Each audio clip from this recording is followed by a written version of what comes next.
start today with a question. When you were a child, did you ever know something you had no business knowing? Did you ever feel something in a room that nobody else seemed to feel? Did you ever know who was on the phone before it rang? Did you ever look at someone and see something behind their eyes that they hadn't said out loud? If you nodded just now, even a little, this episode is for you. My name is Teja Priyadarshini, and I am a psychic healing facilitator. I have been seeing and communicating with spirits since I was 6 years old, and I was told not to tell anyone this. I know how that sounds. I know exactly how that sounds. I grew up in a family of doctors, engineers, teachers, educated, rational, proud. And the first time I told someone that I was seeing stuff, I was 6. And they told me I had an overactive imagination. As I continued seeing the spirits, they told me I was seeking attention. And finally, when I was older, and when these visions and visitations didn't stop, I took myself to see a doctor and have my brain scanned. Yes. By the time I was older, I had learned one thing with absolute certainty. Whatever I was experiencing, I was not allowed to experience it. By the way, my brain scan was like perfectly fine. So I did what every sensitive child does when the world refuses to make room for them or for what they are. I buried it. I became what they wanted: studious, disciplined, people pleasing, logical, contained. I buried the visions, I buried the voices, I buried the ability to walk into a room and feel everything in it like it was in my own body. I buried all of that. And I was very good at it. For 30 years, I was very good at it. Now, before I go any further, I wanted to tell you what this podcast is all about. This is spiritual tea, and I named it that for a reason. Tea in India is not just a drink. Tea is what you have when the real conversation begins. Tea is what comes out when the guests have left and the family finally stops performing. Tea is truth, warmth, the thing you say when there's nobody left to impress. This is what the podcast is going to be. Every episode, I'm going to tell you something true. Not comfortable, but true. Something the wellness industries won't say because, you know what, it's going to cost them a sale. Something the spiritual world won't say because it might challenge their belief systems and their dogma. Something the therapy world won't say because it operates inside a system with real limitations. And sometimes I'm going to tell you things from a place that nobody else on a podcast can tell you from. Because I have been communicating not just with the dead, but also higher beings since I was 6 years old. And they have a great deal to say about how the living are spending their time. So pull up a chair, make your tea, and let me tell you how I got here. I told you I buried my gifts at a very young age. What I didn't tell you is what happened the year I turned 30. I was in a marriage, and for 4 years, I was being destroyed in that marriage. Not just metaphorically, sexual abuse, mental abuse, physical abuse, financial abuse, emotional abuse, every kind of destruction a human can go through was happening to me every single day for 4 years. And here is the part that I need you to really hear because it is the part that will make sense of everything I'm going to teach you on the show. I knew I am a psychic. I knew from the very beginning what I was entering. And yet, I stayed. Not because I was stupid, not because I was weak, and definitely not because I didn't love myself enough. I stayed because somewhere in my subconscious, beneath 30 years of conditioning, suppression, and family patterns I hadn't yet examined, there was a program that was running that said, This is what you deserve. Not a thought I had consciously, not a belief I would have agreed to if you'd asked me. A program deep in the subconscious, installed long before I had the capacity to question it. And that program was louder than my gifts, louder than my knowing, louder than every signal my body sent, every spirit who tried to reach me, every quiet voice that said, leave. The program was louder. And I didn't even know the program existed. I hit rock bottom at 35. And I want to tell you what rock bottom actually looks like because most people who haven't been there imagine it as being like a dramatic moment in life, a single event, a movie version. It is not dramatic. Rock bottom is quiet. Rock bottom is lying on the floor at 2 a.m. in the morning, not crying because you've been crying for so long that your body has stopped producing tears. Just lying there, feeling absolutely nothing and thinking, is this my life? Is this it? Not knowing myself anymore? And the terrifying answer that came back was yes. If you don't do something different, yes, this is your life. Now, here's where the story gets interesting. Because in that moment, at rock bottom, on the floor at 2 in the morning, something happened that I cannot explain in rational terms. I can explain it in quantum terms, I can explain it in spiritual terms, but in rational terms, I cannot. The room changed, not physically, but like energetically. There was a presence, not threatening, not dramatic, not the way it looks like in the movies, just a warmth, a stillness, a sense that something was there that had been always there, waiting for me to stop running long enough to feel it. And a thought arrived, not from my mind, but from somewhere else entirely, which said, you buried the gift, but it never left. And it is the gift that will save you.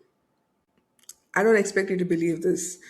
I'm not asking you to believe it or believe me. I'm asking you to keep listening because what happened next is where it gets practical. I got out of that marriage, but it took me longer to get out of the prison I had locked myself in. I didn't immediately jump into my gifts. I couldn't.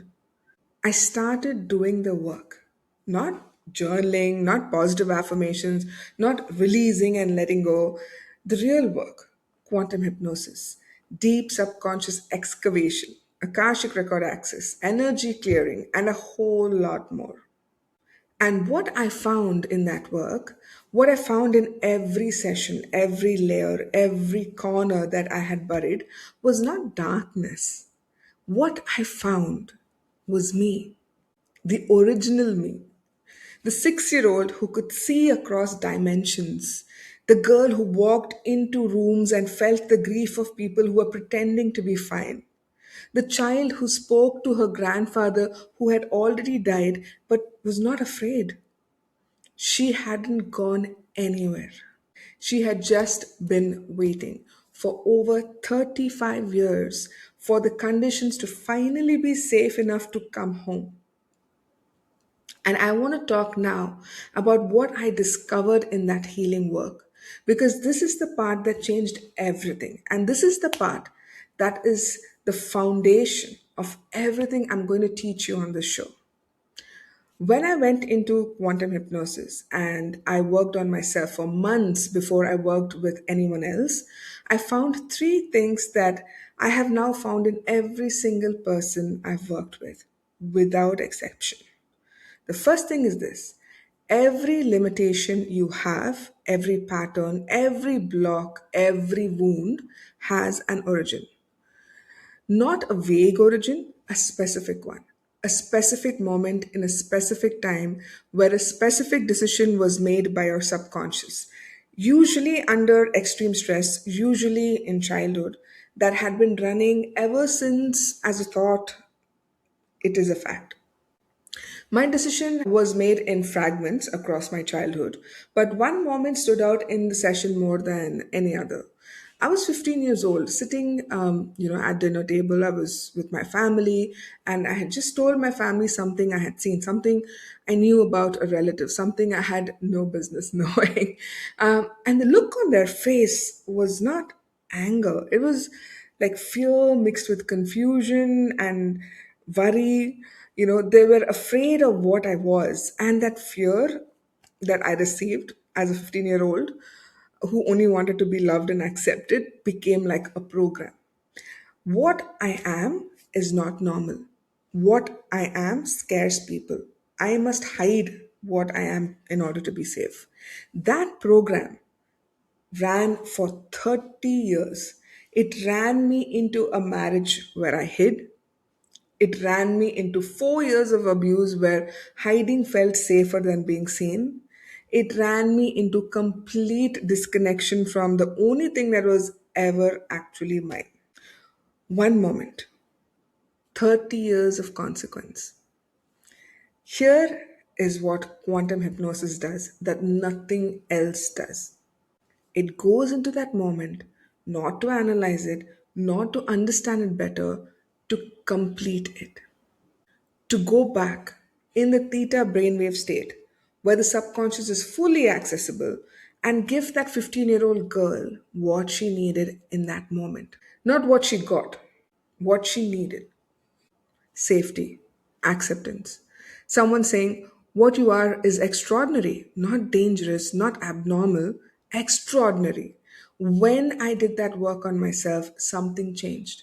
Not slowly, not gradually, quietly and completely. The hiding stopped feeling necessary. I don't know how else to describe it. It was like a fist that had been clenched for 30 years just opened.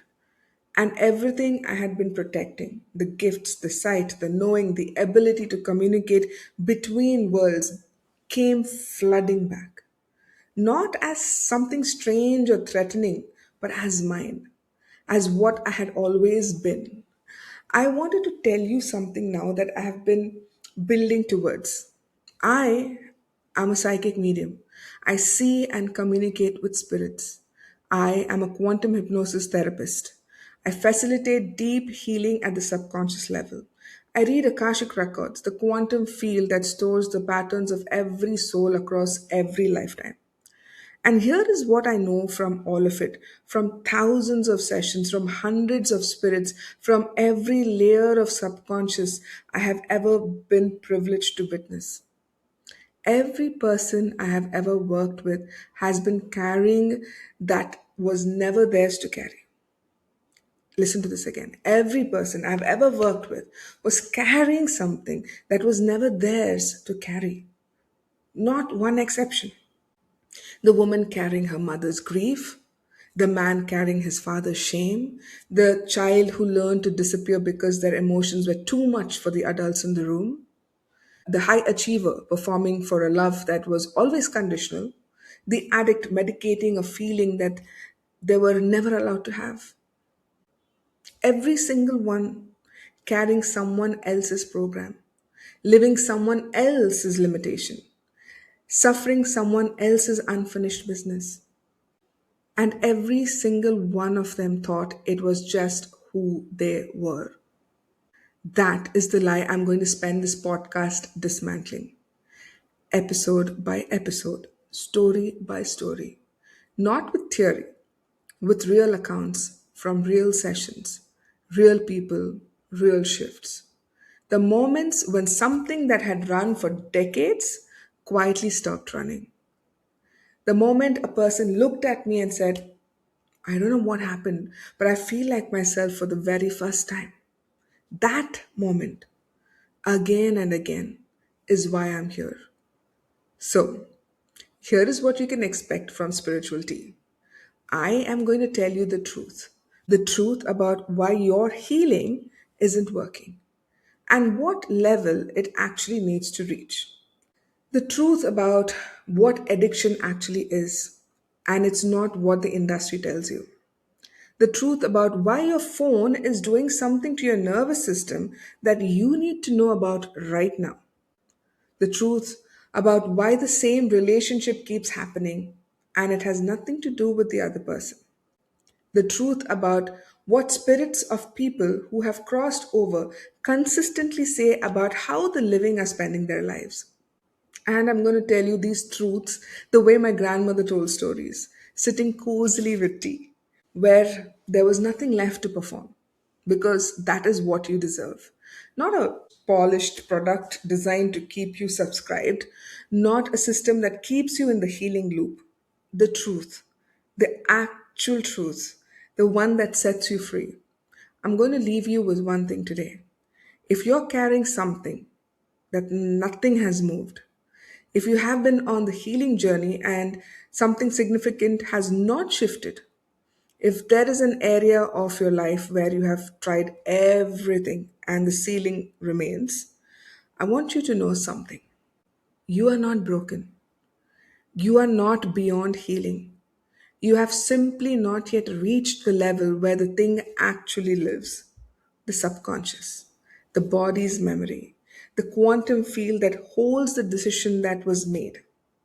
That level can be reached. I know because I reached it in myself.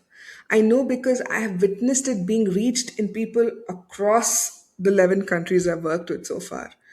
And the person on the other side of that reaching, the person who exists when the program finally stops running, is extraordinary.